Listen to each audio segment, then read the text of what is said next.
Hello दोस्तों, कैसे हो आप लोग। तो आज के इस लेक्चर में हम डिस्कस करने वाले हैं एंटी साइकोटिक एजेंट्स के बारे में, मतलब उन ड्रग्स उन मेडिसिन के बारे में पढ़ने जा रहे हैं जो हम साइकोसिस को ट्रीट करने के लिए यूज करते हैं। तो बेसिकली हम पहले बात करते हैं साइकोसिस होता क्या है। जो साइकोसिस है वो एक हमारा मेंटल डिसऑर्डर है जिसके अंदर एक पर्सन अपने माइंड में एक अलग ही वर्ल्ड या फिर अलग सिनेरियो बना लेता है। वो एक अलग ही डिल्यूजन में जीने लग पड़ता है, ठीक है, जो एक्चुअल में है ही नहीं, ठीक है। जैसे समझो एक ड्रंक पर्सन है, आपने कभी देखा है किसी एक ड्रंक पर्सन को, वो अजीब सी हरकतें करने लग पड़ता है, अपने आप में बोल लेने लग पड़ता है ना। क्योंकि जो उसने अपने माइंड में जो सिनेरियो बना लिया है, जो अपने वर्ल्ड क्रिएट कर दिया उस टाइम पे, वो उसके अकॉर्डिंग वो हरकतें कर रहा है, ठीक है। वो उसके लिए नॉर्मल है क्योंकि जो उसने वर्ल्ड क्रिएट किया अपने माइंड में उसके लिए वो सब नॉर्मल है, ठीक है। बट जो हम सेकंड पर्सन जो थर्ड पर्सन दिखता है उसको, वो उसको एबनॉर्मल लगती है, क्योंकि पता है, क्योंकि एक्चुअल में वो चीजें है नहीं। जो ड्रंक पर्सन है उसने अपने माइंड में जो क्रिएट किया उसके अकॉर्डिंग वो हरकतें कर रहा है, ठीक है। तो साइकोसिस ऐसी एक कंडीशन है जिसमें एक पर्सन दूसरे डिल्यूजन में जीने लग पड़ता है, जो कि एक्चुअल में है ही नहीं वैसा, ठीक है। तो देखो इस लेक्चर में हम डिस्कस करने वाले हैं, पहले तो हर एक ड्रग्स के बारे में पढ़ेंगे, ठीक है। उनके हर एक क्लासिफिकेशन के बारे में पढ़ेंगे, फिर उसका मैकेनिज्म देखेंगे कि वो कैसे काम करता है, ठीक है। उसके बाद हम उसके यूसेस भी देखेंगे, एडवर्स इफेक्ट्स भी देखेंगे, and one of the main point कि उसका फार्माकोकाइनेटिक पैरामीटर्स भी डिस्कस करेंगे। वो क्या होता है भाई, वो होता है एब्जॉर्प्शन कैसे होता है, उसका डिस्ट्रीब्यूशन कैसे होता है, मेटाबॉलिज्म कैसे होता है, हमारे बॉडी से एक्सक्रीट आउट कैसे होता है ना, वो भी एक एक करके डिस्कस करेंगे, ठीक है। तो साइकोसिस तो आपको समझ आ गया, ठीक है। तो देखो ये टॉपिक करने से पहले आपको तीन चार चीजें के बारे में जरूर पता होना चाहिए, तभी आपको ये जो लेक्चर है आपको इजी लगेगा। देखो आपको पता है, अब हमारी बॉडी में बहुत सारे हॉर्मोन्स होते हैं, है ना। अब वो हॉर्मोन्स का अलग अलग काम होता है, जैसे आपने कभी सुना होगा डोपामीन हो गया भाई, कोलेस्ट्रॉल हार्मोन, ओ कोलेस्ट्रॉल कह रहा हूँ, कोर्टिसोल हार्मोन हो गया अपना, इंसुलिन हार्मोन हो गया, है ना। ये सब हमारे अलग अलग हॉर्मोन्स हैं। प्रोलैक्टिन हार्मोन हो गया, ठीक है, इनका अलग अलग काम है। तो देखो जो डोपामिन है ये बेसिकली कब रिलीज होता है, या फिर ये हमारे जब हम खुशी वगैरह रहते हैं या फिर एग्रेशन वगैरह में बेसिकली हमारा जो डोपामिन रिलीज होता है, ठीक है। बट देखो जो डोपामिन है अगर वो ऑप्टिमल अमाउंट में रिलीज हो हमारी बॉडी में तब तो ठीक है, ऑप्टिमल मतलब कि नॉर्मल रेंज में अपना रिलीज हो तब तो ठीक है। जैसे हमारी बॉडी को 100 डोपामिन, आप जैसे समझ लो कि डोपामिन एक मॉलिक्यूल है, ठीक है। तो फिर समझ लो जो डोपामिन वैसे हार्मोन है उसको आप ऐसे समझो एग्जाम्पल के थ्रू कि हमारे को 100 मॉलिक्यूल्स चाहिए डोपामिन की हमारी बॉडी को, ठीक है। और जो डोपामिन है 100 से अबव अपने बनाने लग पड़े, उसको प्रोडक्शन अबव होने लग पड़े 100 से, जैसे 125 प्रोड्यूस करे, ठीक है।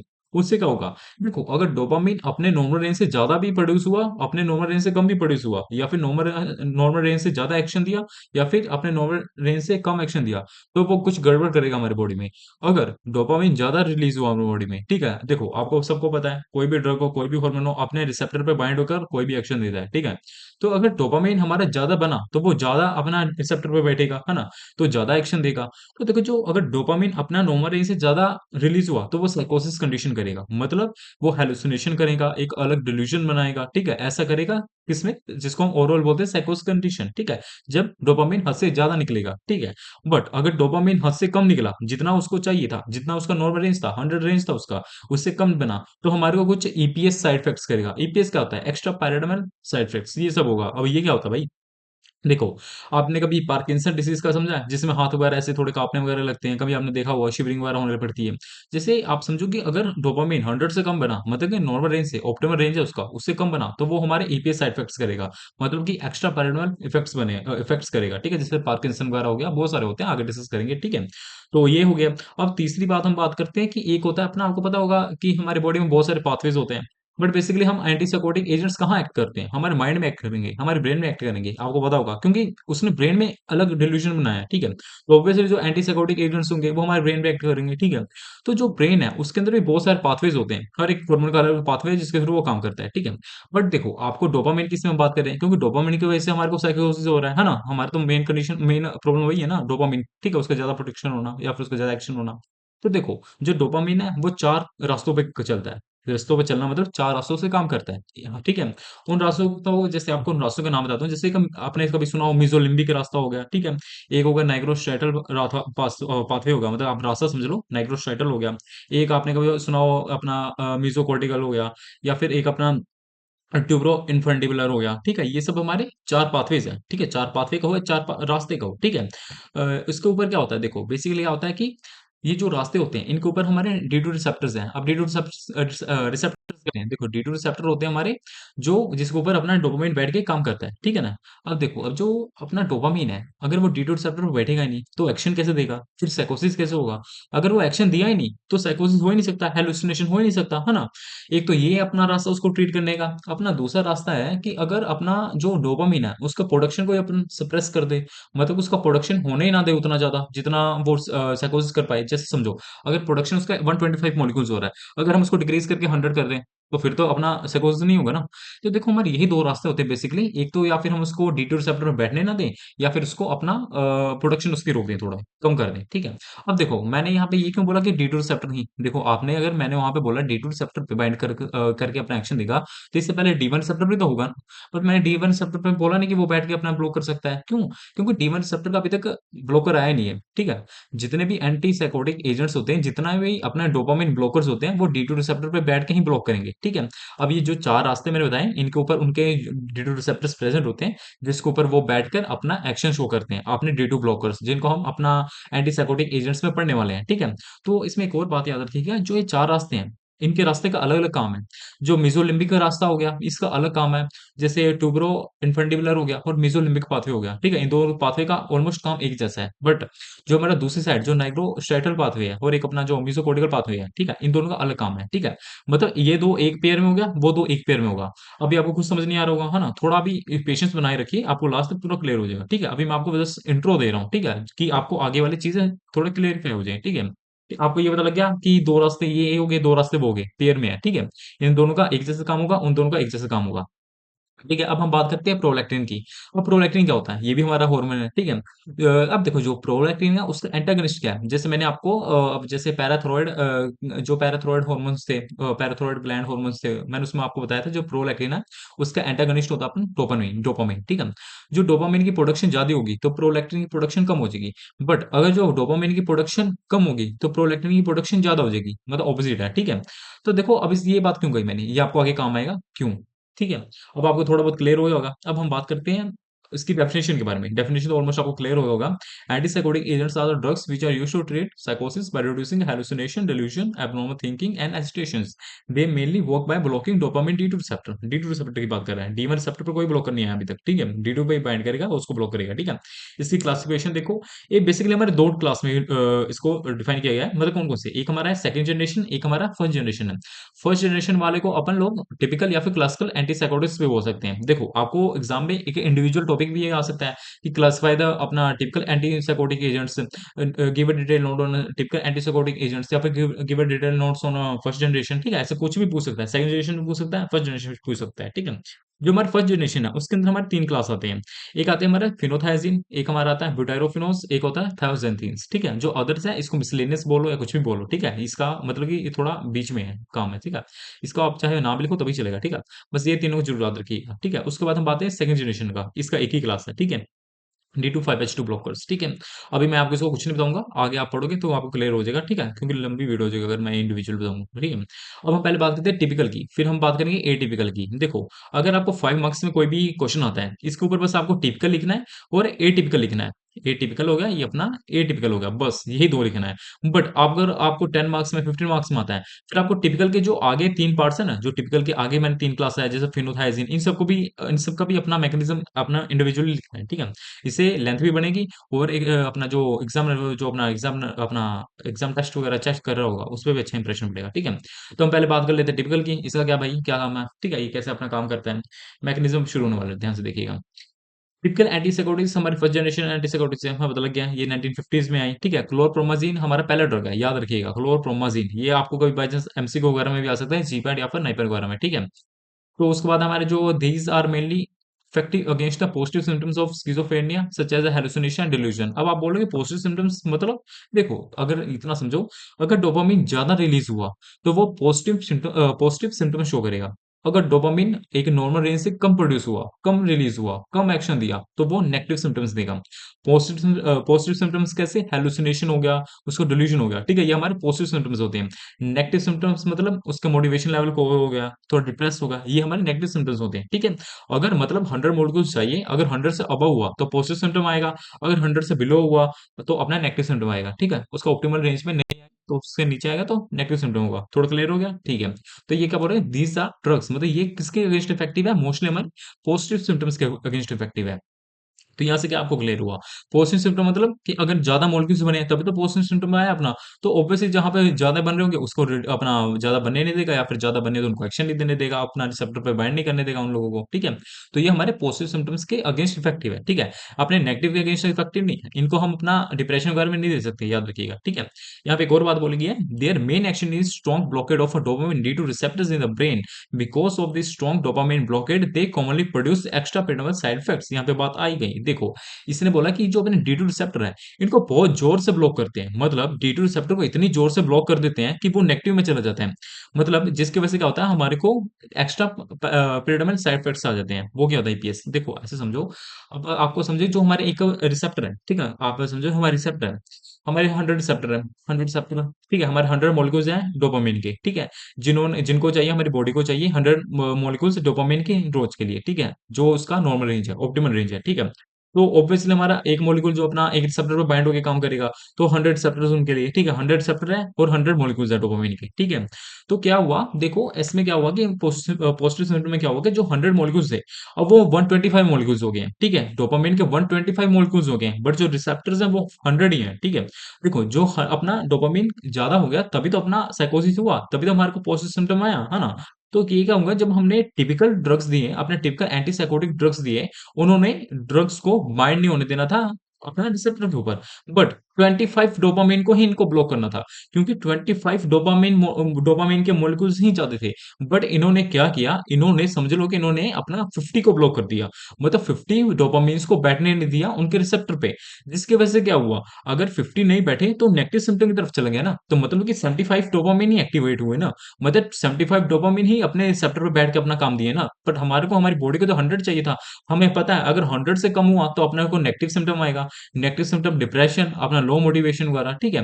तो यही कह रहे हैं, ये इतने जोर से ब्लॉक कर देते हैं, जिसकी वजह से अपने जो समझ लो 100 रिसेप्टर्स थे, उसमें से 25 रिसेप्टर को इन्होंने ब्लॉक कर दिया, जिसकी वजह से 50 डोपामिन फ्री घूम रहे हैं, मतलब 50 डोपामिन बैठ ही नहीं पाए, मतलब इतना समझो 125 डोपामिन थे, 100 हमारी बॉडी को चाहिए थे, बट इन्होंने अपना 75 डोपामिन को ही बैठने दिया, बाकी को खड़े रखा, जिसकी वजह से नेगेटिव सिम्टम आ गए। क्या आ गए हमारे negative symptom? Extra pyramidal side effects, ठीक है, एक्स्ट्रा पिराडामल बोलो या एक्स्ट्रा पैराडामल बोलो, कुछ भी बोलो, ठीक है।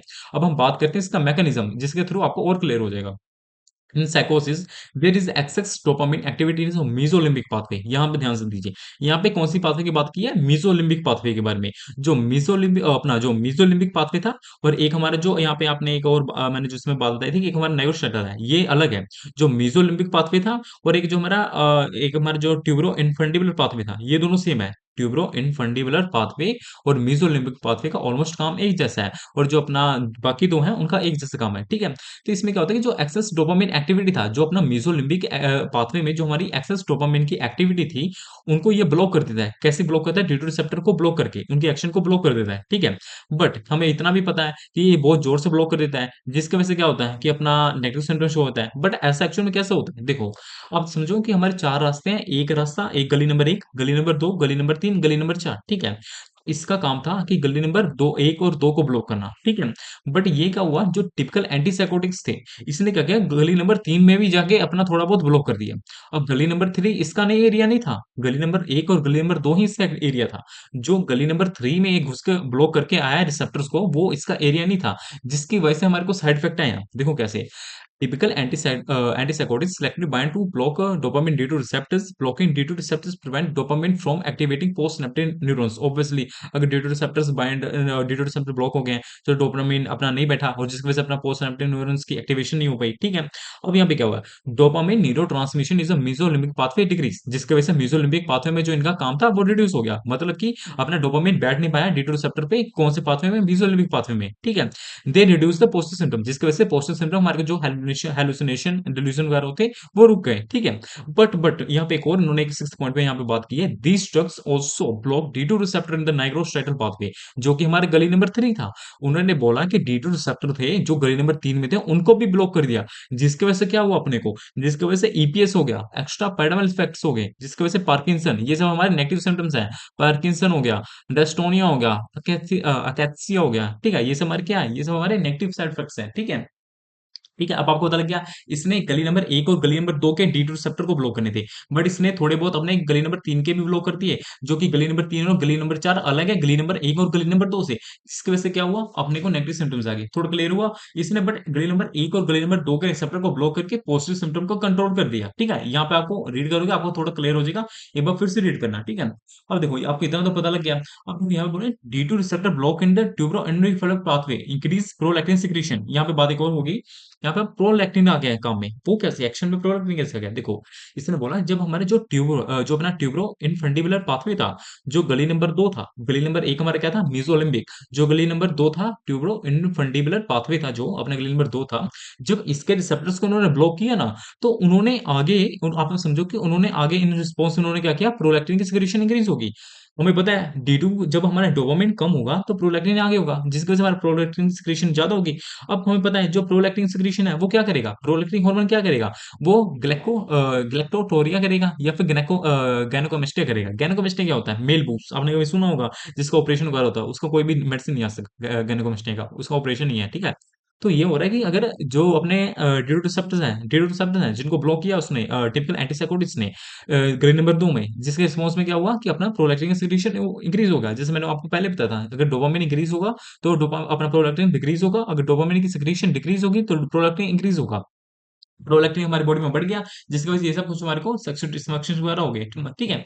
अब देखो many drugs also block alpha 1 adrenergic. ये थोड़ा आप चाहे ये सब मत भी लिखो तब भी चलेगा, इतना लिखो तब भी चलेगा, क्योंकि आपने मेन काम बता दिया ऊपर, ठीक है? आपने मेन काम बता दिया है। आप ये भी लिख सकते हो इन एडवांस की वो कुछ हमारी ड्रग्स होती हैं, जैसे क्लोप्रोमाजीन जो हमारी फर्स्ट ड्रग थी, वो हमारी अल्फा 1 को भी ब्लॉक कर देती है। अल्फा 1 रिसेप्टर तो पता ही होगा आपको, है ना? ये हमारे एड्रेनर्जिक रिसेप्टर्स होते हैं, अल्फा बीटा रिसेप्टर आपको पता ही होगा, है ना? आपने पढ़ा होंगे बेसिक्स में, ठीक है? उसके बाद हमारे कुछ H1 रिसेप्टर्स को भी ब्लॉक कर देता है। H1 पता है आपको किससे होते हैं? ये हमारे हिस्टामिनिक रिसेप्टर्स आपने पढ़े होंगे, जैसे हमारे वैसे बॉडी में तो कहते हैं कि चार हैं, ठीक है? बट हम दो को ही मान के चलते हैं, H1 और H2, ठीक है? क्योंकि H1 3 और H4 को इतना भी माना नहीं जाता। तो H1 H2 का क्या रोल होता है? H1 हमारे थोड़े एलर्जिक रिएक्शन वगैरह में होते हैं, H2 हमारे मोस्टली अपने अल्सर्स वगैरह क्रिएट करने के लिए रिस्पॉन्सिबल होते हैं, ठीक है ना? आप मैंने हिस्टामिन रिसेप्टर्स या फिर हिस्टामिन के ऊपर पूरा टॉपिक बनाया हुआ है, आप जाके देख सकते हो लेक्चर, ठीक है? तो ये कुछ देख लेना, ये अपने मस्कानिक रिसेप्टर को भी ब्लॉक करते हैं। अब मस्कानिक रिसेप्टर क्या होता है? ये हमारा आपको पता है पैरासिम्पैथोमिमेटिक या फिर पैरासिम्पैथोलिटिक ड्रग्स के बारे में। ये हमारे वो ड्रग्स होते हैं जो हमारे मस्कानिक या फिर निकोटिनिक रिसेप्टर के ऊपर बाइंड करके अपने अलग-अलग एक्शन देते हैं। बेसिकली ऐसा होता है कि जो हमारे एसिटाइलकोलिन है वो हमारे मस्कानिक रिसेप्टर पे बाइंड होके अपने जितने भी बॉडी में सिक्रीशंस थे उनको इंक्रीज कर देता है। सिक्रीशन लाइक अ सलाइवा सिक्रीशन, स्वेट सिक्रीशन, कुछ भी सिक्रीशन है, उनको इंक्रीज कर देता था, ठीक है? और हमारा हार्ट रेट और अपना जो ब्लड प्रेशर था उसको इंक्रीज कर देता, ठीक है? तो चलो वो अलग मुद्दा है, उसमें हम बाद में आएँगे, बस आप इतना याद रखिए। ये M1 को भी ब्लॉक करता था और हमारे H1 को भी ब्लॉक करता था। कुछ ड्रग्स, सभी ड्रग्स नहीं, कुछ ड्रग्स, ठीक है? ये हमारा हो गया टिपिकल। आपके 5 मार्क्स के अकॉर्डिंग बता रहा हूँ मैं अभी, ठीक है? अब हम बात करें एटिपिकल के बारे में। अब atypical antipsychotics are also known as second generation, भाई पता है सेकंड जनरेशन है। अब आपको पता है हम सेकंड जनरेशन क्यों ले आते हैं? जब हमारा फर्स्ट जनरेशन अच्छा नहीं होता। ऑब्वियसली हमारा फर्स्ट जनरेशन उतना अच्छा नहीं है, बेटर नहीं है, इसलिए हम सेकंड जनरेशन लेके आ रहे हैं। क्योंकि हमें पता है जो हमारा फर्स्ट जनरेशन था, वो हमारे तीसरी गली के भी कुछ लोगों को मार देता था, तीसरी गली के भी कुछ रिसेप्टर को ब्लॉक कर देता था, जिसकी वजह से हमारे को ईपीएस आ जाता था, एक्स्ट्रा पैरानॉर्मल साइड इफेक्ट्स आते थे, है ना? जिसकी वजह से हमारे को वो वाइफ साइड इफेक्ट्स आ रहे थे ना, पार्किंसन वगैरह, सेक्सुअल डिसफंक्शन वगैरह, है ना? तो वही बोल रहा है, इनकी वजह से हमारे को सेकंड जनरेशन लेके आना पड़ा। अब ये देखो, they were developed to reduce the side effects of typical antipsychotics, कि मतलब ये हमारे इसलिए जनरेशन लेके आए कि हम थोड़े बहुत साइड इफेक्ट्स को कम कर सके जो हमारे टिपिकल एंटीसाइकोटिक्स करते थे, ठीक है? These drugs are effective against the both positive and negative symptoms, की मतलब ये दोनों के अगेंस्ट इफेक्टिव है। ये हमारे पॉजिटिव सिम्टम को भी कंट्रोल करेंगे और नेगेटिव सिम्टम को भी कंट्रोल करेंगे। ये आप कुछ सिम्टम्स देख सकते हो, ठीक है? They block the D2 receptor and 5H2A receptor. अब ये क्या होता है? आपको पता है सर्टेनिन होता है हमारी बॉडी में, उसके बहुत सारे रिसेप्टर्स हैं, बहुत सारे रिसेप्टर के रिसेप्टर रिसेप्टर के रिसेप्टर हैं। अभी 5H21 होता है, 5H21 2A होता है, 2B होता है, 2C होता है, 1A 1B C 2C 3C, ये बहुत सारे रिसेप्टर्स होते हैं, ठीक है? तो बेसिकली हमारे 5H2A रिसेप्टर को भी ब्लॉक करता है, ठीक है? कंपेयर विद द जो हमारा इसको कंपेयर किया जाए टिपिकल एंटीसाइकोटिक्स के साथ, तो ये इसके कम थोड़े एक्स्ट्रा जो हमारे इसके जो ईपीएस साइड इफेक्ट्स है थोड़े कम है, ठीक है? अब इसका मैकेनिज्म क्या है ये भी पढ़ लेते हैं भाई। Atypical antipsychotics block D2 receptors, ठीक है भाई। ये D2 को तो ब्लॉक करते हैं, बट इतना जोर से ब्लॉक नहीं करता है कि वो अपने ये नेगेटिव सिम्टम शो करने पड़े। हमने जैसे ऊपर बात की थी, वो इतना जोर से ब्लॉक कर देता था कि 100 की जगह वो अपने, जैसे हमें पता है कि 100 रिसेप्टर को थे जिनको हमें चाहिए था हमारी बॉडी को, बट ये 25 को और ब्लॉक कर देता था। मतलब 125 डोपामिन के मॉलिक्यूल्स थे, तो जिसमें से हमारी बॉडी को 100 चाहिए होते थे। 100 मॉलिक्यूल्स अपने 100 रिसेप्टर पर बैंड होके काम करते थे। बट वो हमारे को पता था कि जो टिपिकल है उनको बस 25 ही ब्लॉक करने के लिए कहा था, बट वो 25 की जगह अपने ज़्यादा ब्लॉक कर देते, जिसकी वजह से हमारा नेगेटिव सिम्पटम आ जाता था। बट ऐसा ये नहीं करेगा, ऐसा ये नहीं करेगा इतना, ठीक है? उसके बाद क्या है? D two receptor block in the mesolimbic pathway decrease dopamine activity. यही है कि हमारे ये मेसोलिम्बिक पाथवे पे भी जाएगा और हमारी एक्टिविटी को रिड्यूस करेगा, ठीक है? मतलब कि ब्लॉक करके ऑब्वियसली, है ना? अब आपको मैं एक और बात बताता हूँ, जैसे कभी आपने पार्किंसन डिसीज है, मैं वैसे लेक्चर लेके आ रहा हूँ, 1-2 दिनों में लेके आता हूँ लेक्चर पार्किंसन के ऊपर। उसमें क्या होता है कि उसमें हमारे बॉडी में जब डोपामाइन का लेवल कम हो जाता है ना, तब पार्किंसन डिसीज होती है। नेगेटिव सिम्पटम में आ रहा है ना कि जब हमारे डोपामाइन का एक्शन कम होता है हमारी बॉडी में, तब हमारा पार्किंसन हो रहा है। आप समझ ही रहे हो, है ना? तो देखो ऐसा होता है कि फिर हमारे को हम ना ऐसे ड्रग्स देते हैं जो हमारे नाइट्रोस्ट्राइटल पाथवे होते हैं ना, उनके ऊपर एक्ट करके अपना समझो कि हम ना ऐसे समझो कि आप हम उसको ना ऐसे कह दो सिंथेटिकली डोपामिन देते हैं मेडिसिन के थ्रू, जो हमारी बॉडी में जाके एज अ डोपामिन की तरह काम करता है और अपने जितने भी रिसेप्टर्स के ऊपर बाइंड होके अपना एक्शन शो करता है, जिसकी वजह से हमें कमी महसूस नहीं होने देती, ठीक है? और दूसरा काम ये भी होता है कि वो अपने जड़े अपने डोपामिन रिलीज करते हैं, उनको जाके बोलता है कि भाई तू डोपामिन रिलीज करना करना रिलीज। अब मैं बताऊं डोपामिन कहाँ से रिलीज होता है? डोपामाइन हमारा रिलीज होता है एड्रेनल ग्लैंड से, होता है वहां से भी। आपने कभी शायद आपने वो टॉपिक देख सकते हो, वैसे लेक्चर में अपलोड किया हुआ है एड्रेनल ग्लैंड के ऊपर, कि उसके दो फेजेस होते हैं, एड्रेनल कोर्टेक्स, मेडुला। अपने जो मेडुला भाई होते हैं वो अलग हार्मोन रिलीज करते हैं, कोर्टेक्स रिलीज करते हैं, उसके मेडुला के अंदर भी हमारे, कोर्टेक्स के अंदर भी हमारे अलग अलग लेयर्स होते हैं, हाँ, ग्रेनुलोसा। आप आगे जाके देखोगे उस लेक्चर में पूरा डिटेल में बताया है कि जो हमारे 3 हार्मोन्स रिलीज होते हैं एड्रेनल ग्लैंड से, जो अपने मेडुला वगैरह करते हैं, जैसे हमारे एपिनेफ्रिन, नॉरएपिनेफ्रिन और डोपामिन। और 3 अपने जो ग्लूकोकोर्टिकोइड जो हमारे स्टेरॉयड हार्मोन्स थे, वो अलग लेयर रिलीज करता था। जैसे आपने सुना है कभी ग्लूकोकोर्टिकोइड, मिनरलोकोर्टिकोइड हार्मोन के बारे में, ठीक है? ये सब अलग रिलीज करते थे, ठीक है? तो वो अलग टॉपिक है, उसको छोड़ो, ठीक है? अभी आप इतना ही समझो कि अगर हमारी बॉडी में कम हो जाता है तो हमारे को पार्किंसन होता है, जिसकी वजह से हम आर्टिफिशियल अपना डोपामिन वगैरह देते थे, ठीक है? तो यही है कि D2 रिसेप्टर अपना ब्लॉक हो जाता है मेसोलिम्बिक पाथवे में, जिसकी वजह से अपने डोपामिन एक्टिविटी रिड्यूस हो जाएगी, हेलुसिनेशन वगैरह रिड्यूस हो जाएंगे, ठीक है? हमें पता ही कैसे होंगे। वो अपने D2 रिसेप्टर को ब्लॉक कर देता है, जिसका डोपामिन बाइंड ही नहीं हो पाता था अपने रिसेप्टर पे, जिसकी वजह से एक्शन ही नहीं आ पाता था, ठीक है? उसके बाद ये बोल के अपने 5-HT2A रिसेप्टर को भी ब्लॉक कर रहा है, ठीक है? और यहाँ पे एक और बात बोल रहा है कि it increase the dopamine in the mesocortical pathway, improves negative symptoms. देखो यहाँ पे बात आ गई ना, जो हमारे पहले दो गली नंबर 1 और गली 2 नंबर, जो गली नंबर 1 और 2 भाई थे, गली नंबर 3 और 4 एक भाई थे, ठीक है? जो अपना 3 और 4 है, ये हमारे नेगेटिव सिम्पटम्स को ट्रीट करने के लिए यूज किया जाता है। मतलब कि जब हमारी बॉडी में डोपामिन का लेवल कम हो जाए, हम अपने 3 और 4 वाले ड्रग्स को देते हैं, ताकि वो अपने डोपामिन के लेवल को इंक्रीज कर पाए और उनकी एगनिस्ट, मतलब कि इस तरह समझो कि उनकी एफिशिएंसी को इंक्रीज कर पाए, जिसकी वजह से वो अपने रिसेप्टर बाइंड हो सके और अपने काम कर सके। तो यहाँ पे वही बात बोला है इन्होंने कि इंक्रीज डोपामिन, ये हमारे डोपामिन का लेवल इंक्रीज कर देते हैं ये ड्रग्स। ये हमारे पहली गली और दूसरी गली में तो ब्लॉक करेंगे, बट ये हमारी जो चौथी गली है मेसोकोर्टिकल पाथवे, वहां पर इनके लेवल को इंक्रीज कर देंगे, जिसकी वजह से हमारे नेगेटिव सिम्पटम ट्रीट हो जाएगा। नेगेटिव सिम्पटम्स किसी वजह से होता था? जब हमारे बॉडी में डोपामिन का लेवल कम हो जाता था, ठीक है? तो कुछ हमारे ड्रग्स हैं, एरिप्रिप्राज़ोल, ये सब आप देख सकते हो, जो हमारे पार्शियल D2 एगनिस्ट है, ठीक है? अपने जो क्लोज़ापेइन वगैरह कुछ है, अपने डी रिसेप्टर्स, ये आप एक बार रीड कर लेना, वही चीज़ें रीड अपना बार-बार रिपीट हो रही है, ठीक है? अब देखो, अगर आपको 10 मार्क्स में आता है, फिर आपको फेनोथाइज़िन वगैरह ऐसे डिटेल में लिखना है, ठीक है? फेनोथाइज़िन एंटर्स सीएनएस मेनली ब्लॉक्स, वही देखो, जो टिपिकल है, ऑब्वियसली उसी की वजह से इसका भी एक्शन होगा फेनोथाइज़िन वगैरह का। सेम रिएक्शन है, same oh sorry same mechanism है, ठीक है? बस आपको रीड करना है कि ये अपने सीनस के अंदर जाएगा, D2 को ब्लॉक करेगा, ब्लॉक इन D2 से अपना डोपामाइन न्यूरोट्रांसमिशन रिड्यूस हो जाएगा, जिससे अपना पोस्टसिनेप्टिक न्यूरॉन अपना एक्टिवेट नहीं हो पाएगा, ठीक है? अपना पोस्टसिनेप्टिक रिड्यूस हो जाएगा, ठीक है? ये अपने अल्फा 1 को भी ब्लॉक करेगा, ठीक है? अपने M1 को भी ब्लॉक करेगा, हमने जैसे ऊपर बात ही की थी, ठीक है? तो आप इसको इंडिविजुअल भी लिख सकते हो, पूरा सेम है, ठीक है? थोड़ा भी चेंज नहीं है, आपको वही चीज़ें लिखनी है, बस आपको अगर लेंथ बढ़ानी है तो आपको ये लिखना है, ठीक है? हर एक ड्रग का थोड़ा बहुत सा डिफरेंस होगा, कि जैसे thiothixene block D2 receptor in the brain, they reduce dopamine activity in mesolimbic active pathway, ठीक है? दे इंप्रूव सैचुरेशन डिल्यूशंस, ठीक है? उसके बाद they have a mild alpha H1 and muscarinic receptor, यहाँ पे इनका माइल्ड है। माइल्ड पता है थोड़ा बहुत ही है, बट हमारा जो पहला वाला था उसमें सीवियर था, उसमें ज़्यादा ब्लॉक कर रहा था, है ना? यहाँ पे थोड़ा बहुत डिफरेंस है, आप एक बार रीड करोगे आपको पता लग जाएगा। यहाँ पे जैसे बात कर दी है, these are the high potency D2 receptor antagonist, मतलब ये इनकी काफी पोटेंसी है D2 को ब्लॉक करने के लिए, ठीक है? आप ऐसे थोड़ा बहुत रीड कर लेना, ठीक है? अब हम बात करते हैं अदर्स वगैरह, वही चीज होगी। अब हम थोड़ा इसका फार्माकोग्नाटिक पैरामीटर्स के बारे में बात करते हैं। ये आपको कुछ नहीं याद रखना, इसमें बस आपको 4 चीजें याद रखना है। ADME, ये मतलब एब्जॉर्प्शन ओरली एब्जॉर्ब होता है मतलब, ठीक है। यहाँ पे बोला है undergo significant first pass metabolism. ये क्या होता है देखो, हम कोई भी ड्रग ओरली लेते हैं ना, ओरली, वो हमारे फर्स्ट पास अपना फर्स्ट पाथवे मेटाबॉलिज्म के थ्रू जाता है, और हमारी वो जो ड्रग है उसमें से थोड़ा अमाउंट उसका डिग्रेड होता है। आपने मे बी थोड़ा बेसिक्स में पढ़ा हो, जैसे कैसा होता है कि जैसे समझो आपने 100 mg की कोई ड्रग ली आपने ओरली, ठीक है। जब आपके स्टोमक में गई ना, तो जब आपके लीवर में गई, आपको पता है हमारे हेपेटिक पोर्टल के थ्रू हमें लीवर में कोई ड्रग जाती है, तभी तो कोई कहते हैं कि आपका जितना लीवर सही रहेगा आपकी बॉडी अच्छा काम करेगी, ठीक है। क्योंकि लीवर के अंदर हमारे बहुत सारे अपने वो एंजाइम्स होते हैं जो हमारे अलग अलग काम करते हैं, ठीक है। जब हमारी ड्रग स्टमक में जाती है, जब वो एब्जॉर्ब होती है हमारे लीवर में जाती है। एब्जॉर्प्शन मतलब क्या होता है, एब्जॉर्प्शन मतलब होता है जब हमारी ड्रग हमारे ब्लड में जाए, जब हमारी ड्रग हमारे सिस्टेमिक सर्कुलेशन में जाती है, उसी को हम एब्जॉर्प्शन कहते हैं। मतलब कि जब हमारी ड्रग है कोई भी है, जब वो हमारे ब्लड में जाती है उसी को हम एब्जॉर्प्शन कहते हैं, ठीक है, उसी प्रोसेस को, ठीक है। तो पहले अपना लीवर में जाता है, लीवर में हमारे कुछ एंजाइम होते हैं जो अपने ड्रग को आधे ड्रग को मार देते हैं। समझो 100 mg ली थी तो आपकी 20 mg को उन्होंने मार दिया, बस 80 mg ड्रग बची, ठीक है। अब वो लीवर से कहाँ जाएगी, आपके ब्लड में जाएगी, तो हम उसी को बोलेंगे एब्जॉर्प्शन, मतलब कि 80 mg ही एब्जॉर्ब हुई है, ठीक है। मतलब उसकी जो अवेलेबिलिटी है वो 80 है, क्योंकि 20 तो मार दी भाई लोगों ने, है ना।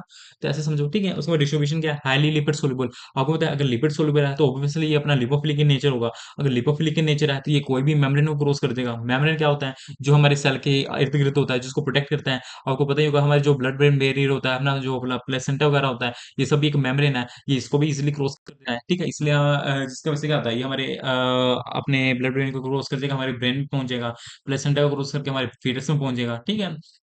तो वही चीजें हैं, आपको मैं एक का समझा देता हूँ, बाकी आप ऐसे रीड कर लेना, ठीक है। अब इसका मेटाबॉलिज्म है, देखो इसको मेटाबोलाइज कर रहा है लीवर में कौन, CYP450 एंजाइम। ये हमारे एक कह सकते हो आप इसका फैमिली है। इसके अंदर बहुत सारे एंजाइम होते हैं, ठीक है। ये CYP450 के अंदर बहुत सारे एंजाइम होते हैं, ये एक इसकी फैमिली है जो इसको मेटाबोलाइज करती है, ठीक है। मे बी ये इसको एक्टिव मेटाबोलाइट्स में कन्वर्ट कर सकती है, या फिर इनएक्टिव मेटाबोलाइट्स में, ठीक है। एक्सक्रीशन कैसे होती है, यूरिन के थ्रू हो सकती है, या फिर बाइल के थ्रू भी हो सकती है, बाइल या फिर फीसेस के थ्रू हो सकती है, ठीक है। एक ड्रग्स का आप एक बार रीड कर लेना, वैसे ही है, बहुत ईजी है। तो आपको पता है क्या क्या इसमें याद रखना है, आपको बस दो चीजें याद रखनी है। एक तो मैकेनिज्म जरूर याद रखिएगा, और साथ में आप थोड़ा बहुत इसके यूजेस, साइड इफेक्ट्स, या फिर थोड़े अपने कह सकते हैं एडीएम में भी याद रख लेना भाई, इजी है, ठीक है। अब इसके हम थोड़े बहुत साइड इफेक्ट्स की बात कर लेते हैं। तो साइड इफेक्ट्स बेसिस में लिखे नहीं है मैंने, ठीक है। तो चलो कोई ना, नेक्स्ट वीडियो में ले आएंगे इसके साथ में, ठीक है। तो आपको होप क्लियर हो गया हो, ठीक है। तो अगर थोड़ी वीडियो आपको अच्छी लगे, लाइक शेयर सब्सक्राइब करना ना भूलें, ठीक है। अगर आपको ये नोट्स चाहिए तो टाइगर चैनल पे आप मेरा चैनल ज्वाइन करिए, जिसका नाम है फार्म आउट्स, लिंक डिस्क्रिप्शन में है। जल्दी से जाइए ज्वाइन करिए, न्यू चैनल है, डोंट वरी, सपोर्ट करिए, ठीक है। तो आज के लिए इतना ही, थैंक